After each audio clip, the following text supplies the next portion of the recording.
The morning sun barely crests over Ouagadougou when a simple black SUV pulls quietly into the hospital's back entrance. No sirens. No press vans. Just two guards and a driver stepping out silently. From the rear door, Ibrahim Traoré steps down. He isn't wearing his military uniform today. No medals. No golden insignias. Just a plain white shirt, sleeves rolled up, and old leather boots caked with dust. He waves away the hospital director and security team waiting nervously at the front gate. No formalities. No staged welcome. "Today I walk alone," he says softly. The director hesitates but nods, understanding. This isn't a photo opportunity. This is a president who came to see the truth with his own eyes. Inside the hospital, the air is thick with bleach and sweat. Fluorescent lights flicker overhead. Patients fill crowded hallways. Nurses rush between rooms, balancing charts and medications. Traoré walks slowly, hands behind his back, listening. He listens to the hacking coughs, the whispered prayers, the weary shuffle of slippers against tile. He doesn't announce who he is. He moves like a man taking inventory of the forgotten corners of his nation. Passing through the pediatric wing, he stops to speak with a tired young doctor. He nods to a nurse carrying an infant. He kneels to greet a boy sitting alone with a broken arm. Every gesture is quiet. Every word is meant for the people, not the cameras. And then, as he turns a corner toward the service corridors, he sees her. An old woman on her knees scrubbing the floor with a rag, her back bent, her hands raw from years of hard labor. At first, it's just pity that tightens in his chest. But as he watches her, something deeper stirs. Something buried. Something personal. He frowns slightly, stepping closer without realizing it. Drawn not by her poverty, but by something achingly familiar. Something that feels like a memory wrapped in pain. And in that moment, the course of his visit, and perhaps his life, begins to change. The hallway smells faintly of disinfectant and old stone. Fluorescent lights hum above as the woman scrubs in silence, moving the rag methodically over the cracked tiles. Each motion slow. Heavy. As if the weight of years has settled into her very bones. Her uniform is faded blue, almost gray now. Her hands are chapped and rough, fingertips raw from endless soap and cold water. But she works without complaint, humming a broken tune under her breath, a lullaby half lost to time.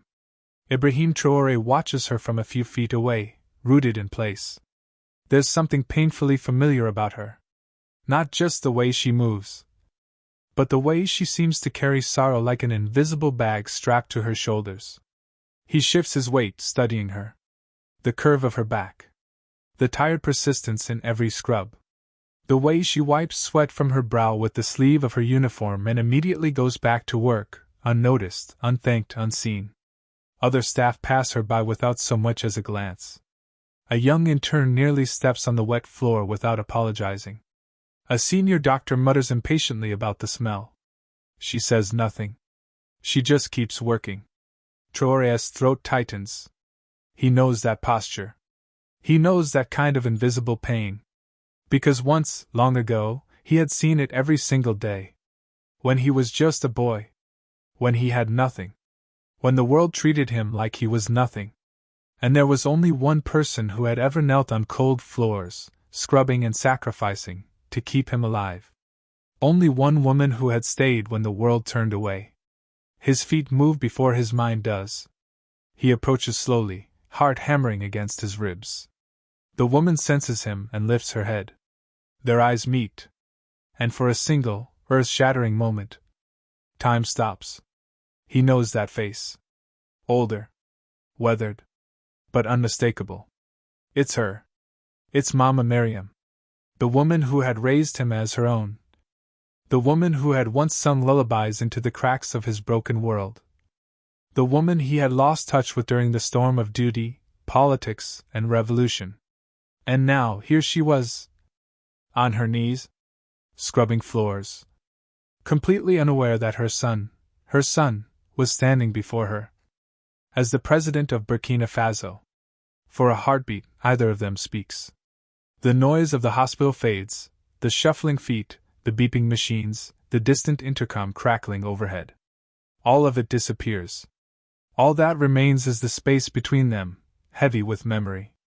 Ibrahim Traoré feels his chest tighten, 1,000 images flashing before him. He sees himself as a small boy, sitting on a cracked clay floor, clutching a wooden toy she had carved with her blistered hands. He remembers her calloused fingers wiping the dust from his cheeks. The way she used to sing to him under the leaking roof during rainy season, promising, "One day, my son, the world will know your name." He had been too young to understand sacrifice. Too angry to understand poverty. Too desperate to understand love that asks for nothing. And then time, life, swept him away. Military school. Revolutions. Diplomatic missions. Presidency. The world praised him. Celebrated him. But somehow, in the tidal wave of history, he had lost the woman who made it possible for him to stand. Now, standing above her, he realizes. She never lost him. She never moved from her place. She just kept working. Kept surviving. Waiting quietly, without complaint, for the day he might return. Tears threaten to rise, but Traoré swallows them down. Not here. Not yet. He crouches quietly beside her, ignoring the wet floor, ignoring the curious stares of nearby nurses. He reaches out, his voice breaking in a whisper only she can hear. "Mama Miriam, it's me." She blinks hard, squinting at him. The harsh hospital light catches the tears already filling her tired eyes. Her lips part in disbelief. Her trembling hand rises, hesitates in midair, before gently touching his cheek, as if afraid he might vanish. And when she feels the familiar shape of his jawline, the warmth of his skin, the truth she had always prayed for crashes into her chest. "My boy," she whispers hoarsely. In that moment, the president of a nation becomes simply a son. A son who found his mother again among the broken tiles and forgotten corridors of the world.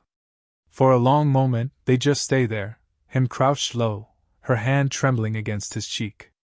Around them, the hospital moves in slow motion. Nurses push carts past without realizing what's unfolding. A child in a wheelchair giggles down the hallway. The intercom hums overhead announcing visiting hours. But in that small corner of the hospital, the world stands still. Mama Miriam's lips tremble as she tries to find her words. Her chest rises and falls rapidly, the emotion almost too much to hold inside. "I prayed every day," she whispers. "I asked God to protect you. To make you strong. To make you greater than this life ever gave you." Her voice cracks. She pulls her hand back, ashamed of the wrinkles, the scars, the roughness earned from years of cleaning the floors of a country her son now leads. "I didn't want you to see me like this," she says, bowing her head, voice small and full of shame. "Not like this, still scrubbing floors while you sit with kings." Traoré feels something shatter inside him, a kind of sorrow no battlefield ever taught him to defend against. He gently lifts her chin, forcing her to meet his eyes. And when she does, he speaks in a voice that is not a president's voice. Not a general's. Not a politician's. It is the voice of a son. "Mama, you are the reason I stand today. You gave me your hands when I had nothing. You gave me your prayers when I had no hope. You gave me your dignity when the world saw none in me. There is no throne higher than the place you hold in my heart." Tears spill freely now, from both of them. Passers-by begin to notice, nurses pausing with charts in hand, patients lifting their heads, doctors frowning in confusion. Whispers ripple across the hall. "Is that? It looks like the president. Who is that woman?" But Traoré doesn't care about the eyes watching him. He doesn't care about titles, about protocol, about optics. All he sees is the woman who carried him when the world turned its back. And in her weary eyes, he finds the pieces of himself he didn't know were missing. Mama Miriam lowers her gaze again, ashamed, not of her love, but of her condition. She pulls at the fraying hem of her cleaning uniform, smoothing it nervously with rough hands. Hands that once fed him, clothed him, prayed over him. Hands that now scrub floors no one sees. Ibrahim Traoré kneels fully before her, resting one hand gently on hers, stilling the anxious movements. She speaks slowly, voice thin as worn cloth. When you left, to serve the country, I was so proud. I didn't need anything. Just knowing you were alive, doing great things, was enough for me. She glances down the hall, as if ashamed to even say more. But life grew harder. Prices rose. Work became scarce. I grew old. No one wanted to hire old hands. The hospital needed cleaners, and I needed to eat. So I stayed silent. I scrubbed these floors.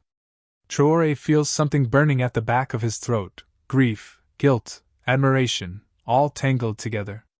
Why didn't you tell anyone? He asks, voice hoarse.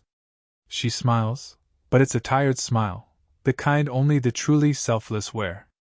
Because I raised you to walk forward, not to turn back from me. My pain was never meant to be your burden. Her words are a dagger and a bomb all at once. Other workers have gathered quietly now, nurses in scrubs, junior doctors, even some patients leaning on their doorframes. No one interrupts. They just watch. Because somehow, everyone in that hospital senses it. This is no ordinary reunion. This is the silent grief of all the unseen mothers, all the invisible hands who built greatness without ever asking for credit. Traoré wipes at his face quickly, then squeezes her hand. You never burdened me, Mama. You built me. And deep down, he vows, she will never kneel on dirty floors again. Not while he breathes. Not while he leads. Ibrahim Traoré stands slowly, lifting Mama Mariam gently to her feet with him. The hospital workers watching nearby instinctively straighten. There's something sacred in the air now, something heavier than authority, deeper than any title. Traoré doesn't let go of her hand. Instead, he turns to the small crowd that has gathered, his voice steady, powerful, but full of emotion. This woman, he begins, is not just a cleaner. She is not just a worker forgotten by the system. She is my mother. Gasps ripple through the hallway. Nurses cover their mouths. Young doctors exchange stunned glances. He steps closer to the center of the hall, lifting Mama Mariam's hand higher as if presenting royalty. When I had nothing, she gave me everything. When the world saw no value in a barefoot boy, she saw a future leader. When hunger gnawed at my bones, she went without food so I could survive. His voice does not rise. It deepens, reaching the very soul of every person listening. I owe my life, my honor, and my country's service to her hands, these hands. The ones you pass by without noticing. The ones the world ignores. A silence falls over the hospital, thick, reverent. Tears stream freely down some faces. A young nurse wipes her cheeks, struggling to keep composure. An old patient mutters a prayer under his breath. Mama Mariam shakes her head gently, overwhelmed, whispering, I don't deserve this, my son. But Traoré only smiles, eyes glistening. You deserve more than this. And today, everyone will know it. He signals briefly with 2 fingers. Outside, his security team, silent until now, steps forward. Within minutes, a small podium is rolled into the hospital's entrance. Local news reporters, who had been tailing the president's surprise visit from afar, are suddenly summoned. Within half an hour, the hospital entrance becomes a national stage. And at its center, not a general, not a president, not a king, but a simple cleaning woman, holding the hand of the man she raised. As flashbulbs erupt and the story rockets across the country, Burkina Faso sees something it will never forget. The most powerful man in the nation, kneeling beside the most humble, and declaring to the world, this is where greatness comes from.